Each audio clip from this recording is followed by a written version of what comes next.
What's going on YouTube? Welcome to the latest edition of Life in a Porsche.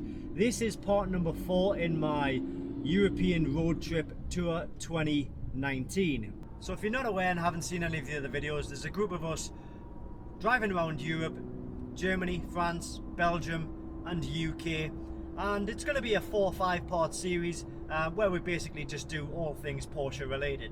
So in the last video we went to the Porsche Museum. We got a Porsche guided tour, which was absolutely fantastic because we've had all of our cars parked outside the museum today, and they've attracted a lot of attention, as they probably should. And check this out, as I was driving out of the Porsche Museum, we stumbled across this.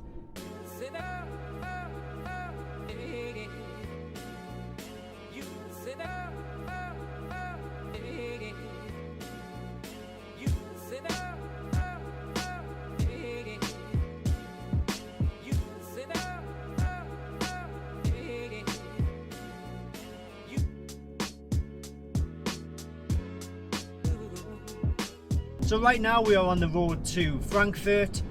We've got about a 2-hour drive from Stuttgart to Frankfurt, and where we'll just be putting our bags in the hotel and maybe getting a bite to eat.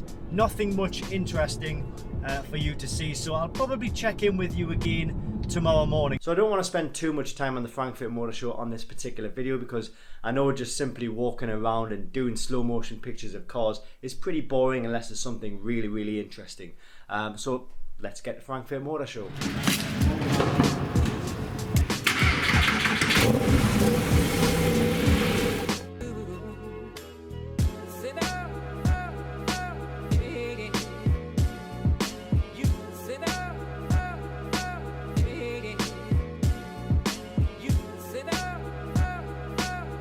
This place is just ridiculously busy. It's the 3rd week of the show, and I was really expecting there to be not as many people here, but it's ridiculously busy.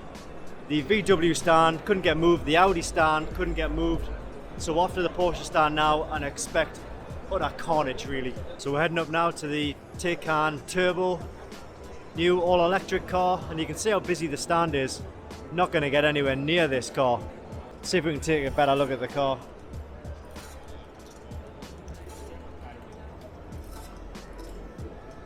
Really struggling to get anywhere near it.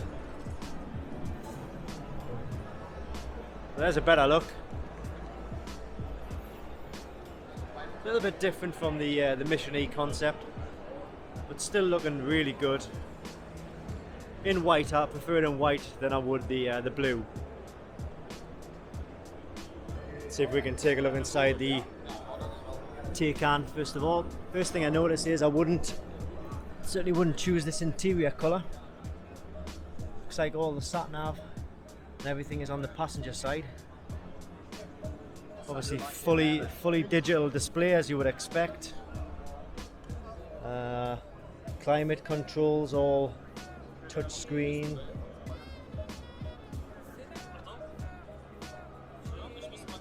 Home.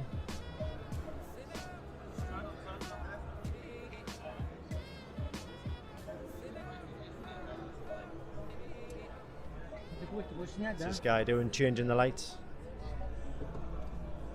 Nice feel of the steering wheel. Odd storage compartment there, which seems to be just a completely empty space. Cup holders necessary. USB ports, storage. Sport chrono clock. Pretty nice actually. Pretty nice. Seems to be some sort of presentation going on here. Looks like a 917. Porsche Taycan, yes or no? Some sweets. You want some sweets? Now onto the Porsche stand proper. It's just utter madness. You just can't see anything. Can't get close. Can't get a good shot of anything. There's the new 992 Carrera. The new GT4, 718 GT4. There's a tiny bit where we can play our Well, thank you very much, both of you. Thank you. Very interesting to really get an idea where the problems or the difficulties are. The Cayenne S, which I assume is the coupe in what appears to be lava orange. Not my particular cup of tea, not my particular type of colour, certainly not in a Cayenne, maybe a GD3 RS. Alright, so let's take a look inside the Spyder, boxster Spyder 718.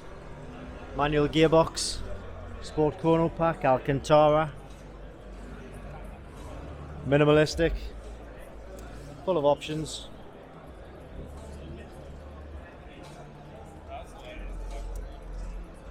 That's a nice place to be. No radio ultimately. All you want to hear is that engine sound. I do love these door handles. Pull that, open it.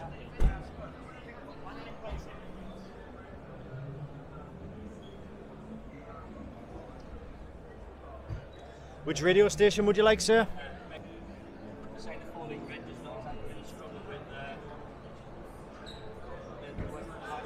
That's a great look on the back of this 718 Spyder.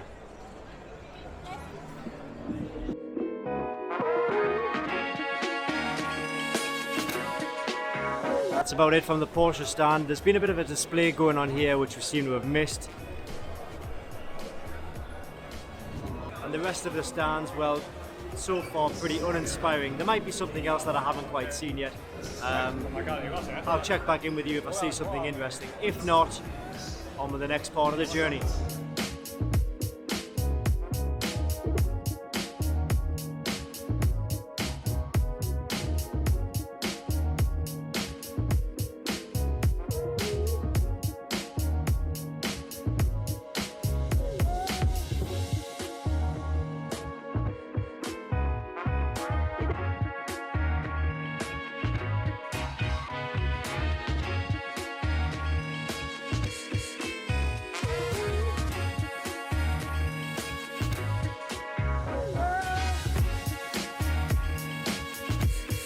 So to be honest with you, the Frankfurt Motor Show was a little bit disappointing. The Porsche stand, not really that exciting.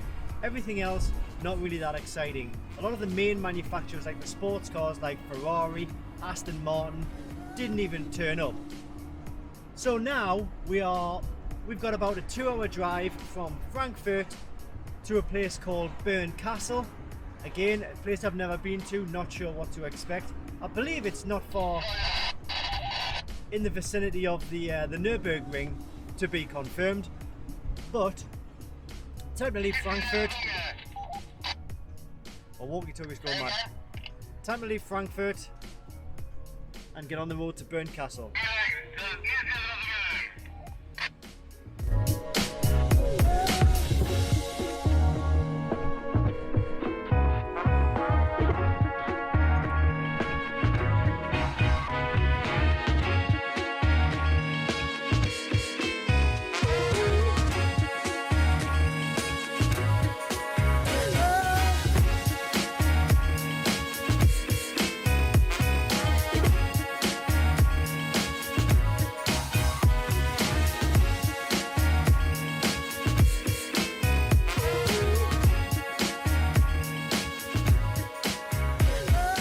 So we've arrived at BERN-KASTEL for the night.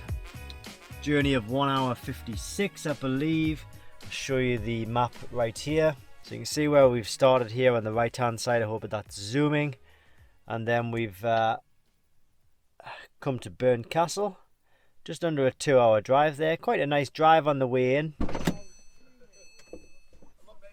So the car's looking still quite shiny actually. Fortunately we've had to go into the overflow car park because the car park right next to the hotel is full. Look what's straight ahead of me. I'll turn the camera around. Now I'm hoping we're going to get a view like this from our hotel room. How nice is that? Got what appears to be sort of wine vineyards over the water there. A nice hotel, restaurant, river bar. Oh yes, I'll have me some of this. I'll have me some of this.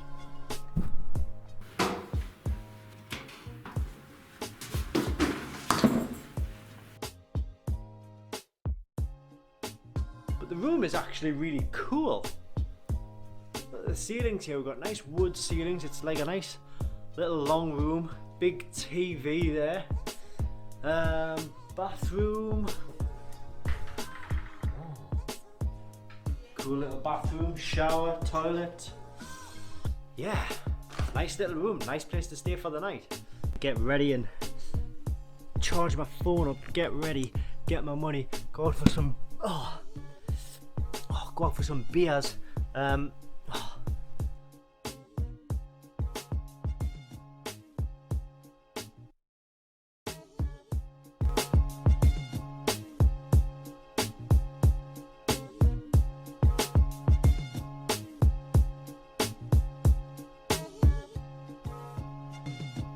So now, back on the road. This time, we're heading to the Nürburgring.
One thing I want to mention is that when we were out last night, we went out for drinks, we went out for a meal, and we had a few beers, a nice meal, and we met this German guy called Heiko.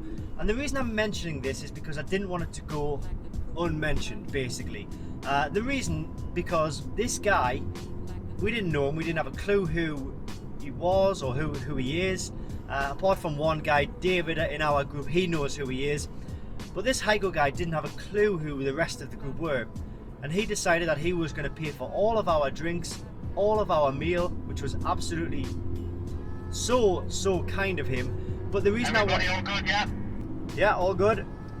The reason I wanted to mention it is because we got a message this morning Looking good, okay, Roger. to say that he'd actually paid for our hotel room for that night as well, which was incredibly kind for somebody who doesn't know who we are. He met us once for a few hours and he's decided to do all of that for us. So I didn't want it to go unmentioned, and if there's ever an off chance that I didn't want it to go unmentioned, and if there is an off chance that he is ever watching this video, which is highly unlikely, then thank you, Heiko.